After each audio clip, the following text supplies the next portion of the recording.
ও কি করছো? এই যে মাছ কাটছি। সকালবেলা তোমার পাপার উঠতে লেট হয়েছে, তড়িঘড়ি করে বেরিয়ে গেল, বাজার করার সময় পাইনি, ওই জন্যে ও বাজার করেনি, আমি মাছটা নিলাম। এই পিছন দিয়ে কোথা থেকে দিলে? এই মাছেরা পাড়ায় আসে, ওদের কাছ থেকে নিলাম। 1, 2, 3, 4, 5, 6, 7, 8, 9, 10, 11, 12, অনেকগুলো না মাছ।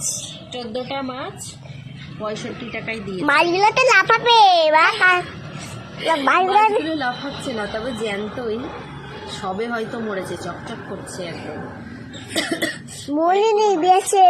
মাছগুলোর কি করব, অনেকটা বেশি করে পেঁয়াজ দিয়ে, ধনেপাতা দিয়ে, একদম গামাখানো মশলা দিয়ে রান্না করবো। এই যে হাতে এইটা কি?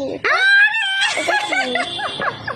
তোর দেখতে হবে এটা কি, এটা কি তোর দেখতে হবে।